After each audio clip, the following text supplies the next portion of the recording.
Assalamualaikum warahmatullahi wabarakatuh. Berikutnya kita lanjut ke dalam model matematis yang kedua, yaitu model Analytical Hierarchy Process atau AHP. Ini adalah salah satu model matematis dari metode MADM tadi. Selain dari metode SAW tadi yang sudah kita bahas, ini sama fungsi tujuannya, yaitu adalah satu metode untuk memecahkan suatu masalah yang kompleks ya dalam situasi yang tidak terstruktur menjadi bagian-bagian yang tersusun sesuai dengan hierarki.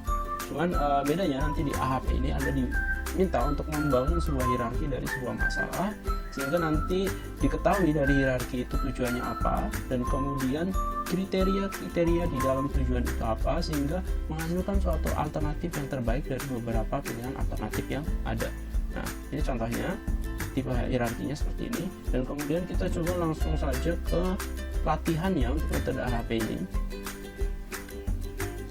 Oke, sebelum kita masuk ke dalam latihan metode AHP, sebelum saya jelaskan dulu apa sih bedanya metode AHP dengan SAW.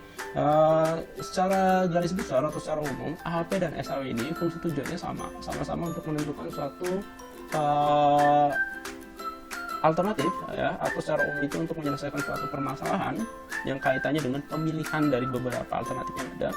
Dan kemudian perbedaannya secara khusus yaitu adalah kalau di metode SAW ya, kebanyakan tadi kalau kita bilang di awal metode SAW itu yang menentukan bobot prioritasnya itu harus orang yang benar-benar menguasai atau yang berkompeten di bidang tersebut.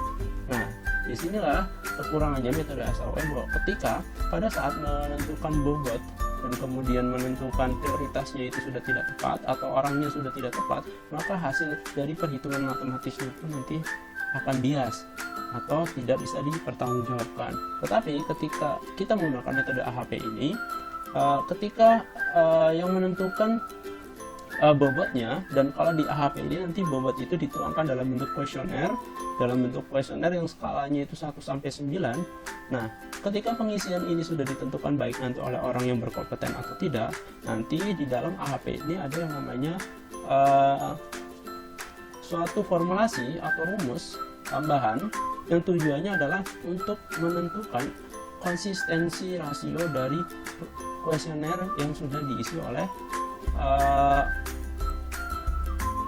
orang yang kompeten dalam bidang ini atau Anda yang mengisi kuesioner ini. Jadi nanti ada proses pengukurannya, apakah kuesioner yang diisi konsisten atau tidak. Jika konsisten, berarti data yang kita peroleh nantinya akan menghasilkan suatu informasi atau keputusan yang bagus. Tetapi kalau yang inkonsisten, maka tidak diperuntukkan untuk diselesaikan untuk memperoleh suatu keputusan yang baik. Maka di sini ada yang namanya proses filternya. Nah, kita lanjut aja di AHP. Langkah-langkahnya yang pertama adalah untuk proses latihan yang di modul ini ya. Yang pertama, Anda diminta tahapan yang pertama. Untuk tahapan yang pertama ini, Anda diminta untuk membangun sebuah hierarki. Ya. Contohnya adalah di sini kita akan menyelesaikan suatu masalah untuk memilih suatu lokasi distribusi ya. Di mana lokasi distribusi ini kalau kita buatkan hierarkinya terdapat 3 kriteria, di mana kriterianya ada jaringan, aksesibilitas, dan fasilitas. Dan kemudian dari ketiga kriteria ini ya, ternyata kita dihadapkan dengan ketiga alternatif ya. Apakah nanti Anda memilih alternatif makmur baja, anugerah abadi, atau semangat baja? Nah, tentunya ketika kita gambar atau kita tarik rumus dari kriteria yang ada, masing-masing alternatif yang dihadapkan dengan kita ini, yaitu semuanya mempunyai kriteria yang sama, yaitu kriteria jaringan, aksesibilitas, dan kemudian fasilitas yang terakhir. Ini kaitannya dengan langkah yang pertama, karena di sini sudah dibuatkan hierarkinya. Saya copy paste aja, pindahkan ke Excel sebelah kanan ini ya. Kemudian langkah pertama membangun hierarki sudah selesai, kita lanjut langkah yang kedua, yaitu membuat perbandingan berpasangan. Nah, biasanya di AHP ini umumnya adalah perbandingan berpasangan ini dibuatkan suatu kuesioner dalam bentuk tabel seperti ini atau seperti ini nih, udah saya pindahkan kanan. Nah, untuk kuesioner perbandingan berpasangan ini, ketika Anda melakukan proses penelitian di dalam industri, nanti Anda boleh buatkan kuesioner seperti ini. Untuk pengisian kuesioner ini, Anda bisa lakukan pembagian ke orang-orang yang ahli di bidang yang berhubungan dengan permasalahan yang sedang Anda selesaikan.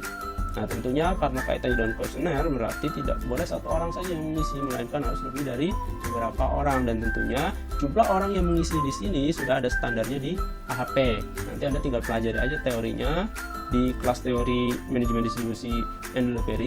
Anda boleh tanyakan ke dosennya dan lain sebagainya kaitannya dengan batasan-batasan berapa orang yang melakukan pengisian kuesioner tersebut. Nah, kita langsung kembali ke perbandingan berpasangan ini. Misalkan di perbandingan berpasangan ini bentuknya kurang lebih seperti ini ya. Karena ini judulnya perbandingan berpasangan, berarti kita akan coba membandingkan semua kriteria-kriteria yang ada di dalam hierarki yang sudah kita susun di atas ini. Nah, kriterianya kan ada 3 tadi, ada jaringan, aksesibilitas, dan fasilitas. Nah, nanti tinggal Anda bandingkan aja. Anda bandingkan dengan jaringan dengan aksesibilitas, kemudian jaringan dengan fasilitas, dan kemudian aksesibilitas dengan fasilitas. Dan kemudian kalau Anda lihat di sini, bentuk kuesionernya itu persis sama dengan timbangan, di mana di sini ada titik tengahnya itu 1. Ya, kemudian ke arah kanan di sini sampai angka 9 dan ke arah kiri juga sampai angka 9. Ini artinya contohnya seperti ini. Di dalam pemilihan suatu alternatif Magna Wijaya, Anugerah Abadi, Semangat Belajar, kalau kita nilai berdasarkan kriterianya, ketika kita bandingkan jaringan dengan aksesibilitas, maka lebih penting yang mana antara jaringan atau aksesibilitas? Nah, contoh di teknis praktikum ini yaitu lebih milih ke aksesibilitas dibandingkan dengan kriteria jaringan. Nah, kemudian nanti setelah dipilih aksesibilitas, nanti tinggal ditentukan bobotnya atau poinnya. Intinya adalah karena ini teknisnya seperti timbangan, angkanya kalau semakin kita pilih semakin besar, maka semakin berat kita pilih untuk proses aksesibilitas. Nah, ini contohnya kita pilih poin yang ketiga, jadi tidak terlalu berat. Oke, kemudian yang kedua, jaringan dengan fasilitas, ternyata milih jaringan, tetapi di poin yang kelima. Berikutnya, aksesibilitas dengan fasilitas, memilih aksesibilitas untuk di poin ke-6 ya. Kemudian misalkan ada pertanyaan, misalkan antara jaringan dengan aksesibilitas, ketika kedua kriteria ini sudah dibandingkan, ternyata hasilnya itu 50%-50%, berarti Anda boleh ngisi di titik tengah, yaitu di angka 1. Oke, dari contoh ini yang sudah kita selesaikan kaitannya dengan perbandingan berpasangan, maka kita lanjut ke tahapan kedua, di mana tahapan kedua ini kita akan membuat sebuah matrik perbandingan berpasangannya. Kalau tadi adalah ini kuesioner perbandingan berpasangan. Dan lanjut kedua, matrik perbandingan berpasangan, cara ngisinya yaitu yang pertama adalah tinggal Anda buat seperti ini metriknya ya. Seperti ini. Kemudian setelah Anda buat, contohnya tinggal Anda baca di sini adalah jaringan dengan jaringan ya. Kalau Anda lihat di kuesionernya jelas di sini jaringan dengan jaringan tidak dilakukan proses perbandingan berpasangan karena dia suatu kriteria yang sama ya. Maka Anda boleh langsung ambil kesimpulan jika jaringan dengan jaringan atau A dibandingkan dengan A, maka pasti hasil yang kita ambil posisinya ada di tengah-tengah atau angkanya 1.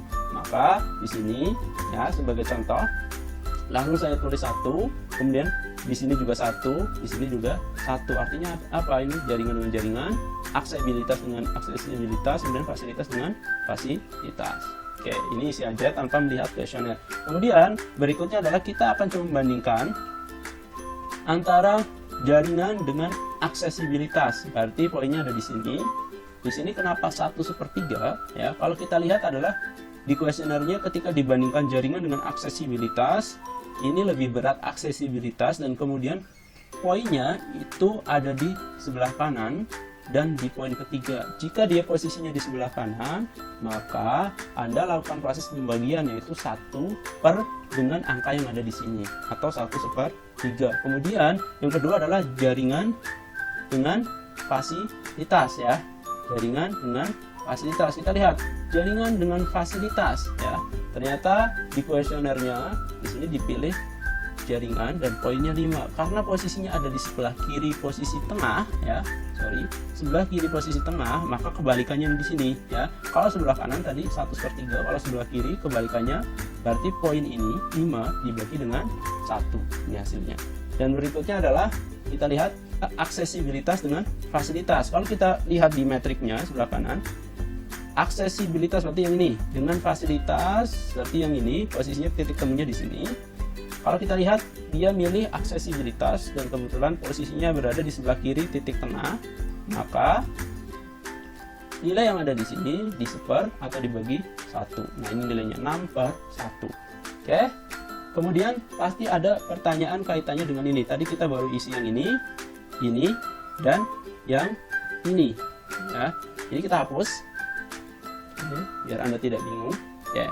Tadi yang sudah kita isi berdasarkan kuesioner yang ada sebelah ini, yaitu ini, dan ini. Dan kemudian ada beberapa metrik yang kosong. Nah, ini fungsinya metrik yang seperti Anda sudah pelajari di metode apapun. Kalau menggunakan metrik, yang kita isi cuma sebelahnya dan sebelah di sel lawan arahnya, tinggal kita balik aja logikanya, ya. Setelah Anda menyelesaikan proses ini, kemudian jangan lupa Anda rubah ke dalam nilai desimal, ya. Nah, ini rubah ke dalam nilai desimal. Ketika sudah dirubah ke dalam nilai desimal, langkah berikutnya adalah Anda lakukan penjumlahan dari masing-masing kolom kriterianya, ya. Anda jumlahkan. Setelah Anda jumlahkan, Anda baru masuk ke tahapan berikutnya, yaitu tahapan menghitung bobot prioritas. Ya, cara menghitung bobot prioritas, yaitu yang pertama, Anda tinggal lakukan pembagian sel atau nilai dari masing-masing kotak yang ada di kriteria dibagi dengan totalnya di dalam kolom tersebut. Contohnya di sini.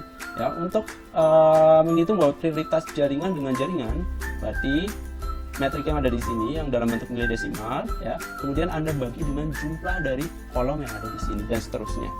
Ya, ini Anda bisa lihat ini, oke, dan seterusnya.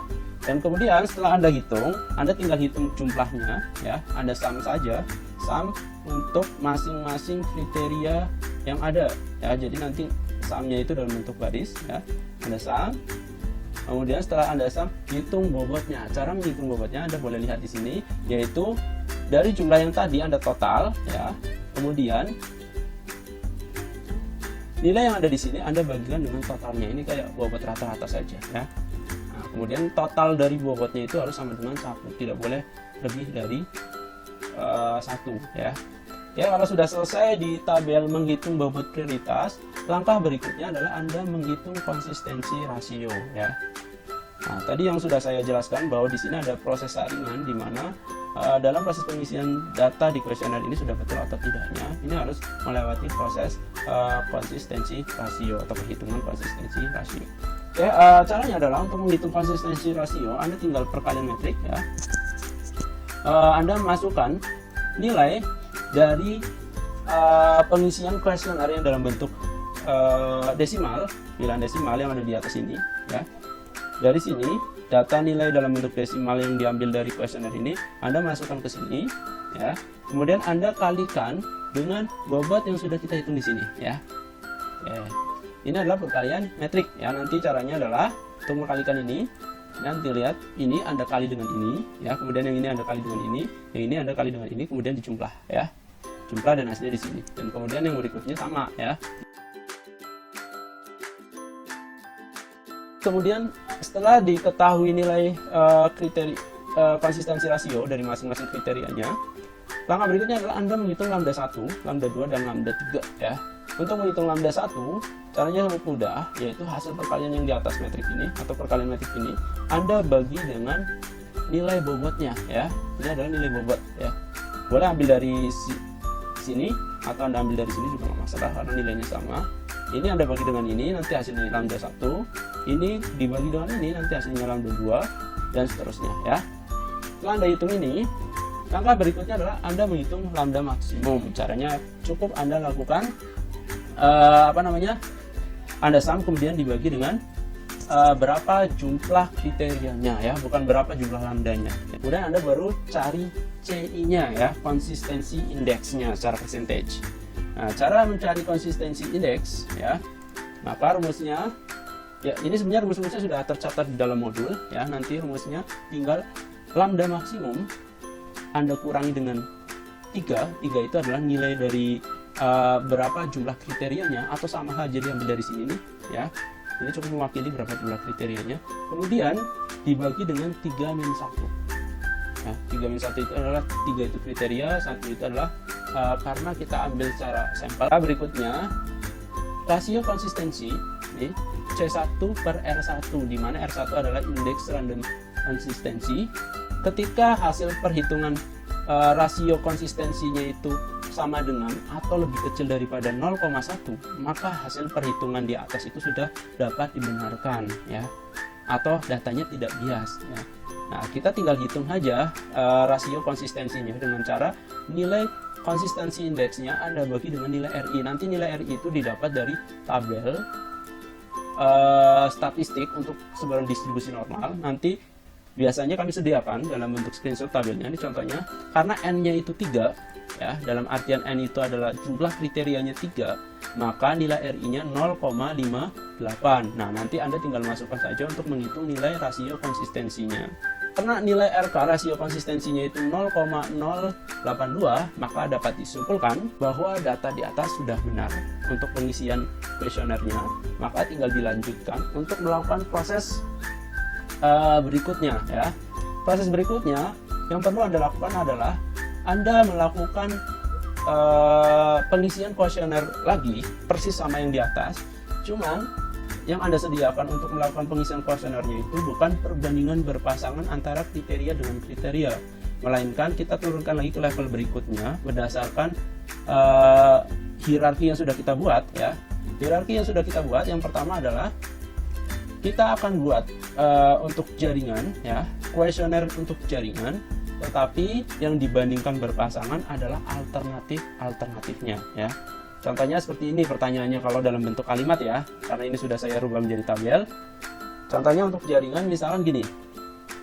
Untuk jaringan ini, kira-kira kalau kita bandingkan yang paling bagus itu antara Makmur Jaya dengan Anugrah bagusan mana? Kemudian Makmur Jaya dengan Semangat Baja bagusan mana? Kemudian Anugrah Abadi dengan Semangat Baja bagusan mana? Untuk kaitannya dengan kriteria jaringan. Untuk kriteria jaringan, Makmur Jaya dengan Anugrah Abadi, ternyata yang paling bagus ternyata jaringannya lebih ke Makmur Jaya. Kemudian Makmur Jaya dengan Semangat Baja, ternyata lebih bagus Makmur Jaya nih jaringannya, yaitu poinnya dari 7 dan seterusnya. Nah, tentunya Anda membuat ini bukan cuma satu saja, melainkan ada beberapa ya. Ini baru kaitannya dengan jaringan. Dan yang kedua berarti aksesibilitas untuk ketiga alternatif yang ada ya. Sorry, ini bukan jaringan, yaitu kaitannya dengan aksesibilitas ya. Aksesibilitas kaitannya dengan alternatif ini, bandingkan dengan ini, bagus mana dan seterusnya. Kemudian yang terakhir adalah kaitannya dengan fasilitas. Sama, kita bandingkan caranya perbandingan berpasangan. Setelah Anda lakukan pengisian dari kuesioner perbandingan berpasangan dari masing-masing kriteria yang dibandingkan dengan alternatif, langkah berikutnya itu adalah sama persis yang dikerjakan pada saat kita mengerjakan perbandingan berpasangan khusus untuk kriteria atau di level 1 ini ya. Di level 2, untuk level 2 ini cara mengerjakannya sama persis, yaitu Anda buatkan metrik perbandingan ini seperti kita lihat. Nah, Anda buatkan metrik perbandingan berpasangan, kemudian menghitung bobot prioritas, kemudian menghitung konsistensi sampai didapat kesimpulan bahwa pengisian kuesioner ini datanya dapat dibenarkan atau tidak. Tentunya benar atau tidaknya ini harus didasarkan dengan nilai dari rasio konsistensinya ya. Tadi di mana standarnya adalah sama dengan atau kurang dari 0,1. Nah, dan seterusnya sampai metrik terakhir, hitung semuanya sampai diketahui nilai dari rasio konsistensi. Dan kemudian jika ada pertanyaan, ketika nilai dari rasio konsistensinya misalkan di dalam satu pihak seperti ini, ternyata rasio konsistensinya itu tidak layak untuk diteruskan atau datanya tidak dibenarkan karena tidak konsistensi, maka yang harus Anda lakukan adalah merubah kuesionernya ya. Lakukan pengisian kuesioner ulang. Kalau Anda melakukan proses penelitian di industri, berarti Anda buat kuesioner kosong lagi, kemudian Anda lakukan pembagian ulang ya ke beberapa sampel orang. Contohnya orangnya adalah orang-orang yang ahli di bidangnya untuk melakukan pengisian kuesioner ulang. Tentunya di sini ada tekniknya. Ketika misalkan pertama Anda membagi 3 orang, ini hanya contoh aja, misalkan Anda membagi ke 3 orang dari kuesioner ini, ternyata setelah dikumpulkan hasilnya tidak konsisten, maka Anda lakukan penyebaran kuesioner lagi dengan penambahan orang, tidak 3 orang lagi. Tentunya 3 orang yang sama dipertahankan, kemudian Anda mencari tambahan orang yang lain yang ahli di bidangnya untuk menambahkan pengisian kuesioner yang ada di sini. Tentunya batasan-batasannya itu bisa Anda pelajari secara teori di buku, bisa Anda bisa peroleh dari internet atau bisa tanyakan langsung ke dosen teorinya. Oke, lanjut. Kemudian setelah Anda menyelesaikan perhitungan yang tadi sudah saya jelaskan, dari semua kuesioner yang sudah disebar. Langkah berikutnya dari metode AHP ini yaitu Anda membuat sebuah matrik atau tabel. Tujuannya matrik atau tabel ini untuk mengambil sebuah keputusan ya. Dari hasil hitung-hitungan di atas, maka dari nilai yang sudah didapat, nilai rasio konsistensinya semua sudah konsistensi, maka data yang ada di sini semuanya bisa digunakan. Maka kita tinggal ambil masing-masing bobot yang sudah dihitung dan kita rekap ke dalam metrik pengambilan keputusan. Yang pertama adalah ada atribut weight-nya atau bobot atributnya ya. Bobot atributnya Anda ambil dari nilai yang ada di kuesioner pertama atau nilai perbandingan antar kriteria ya.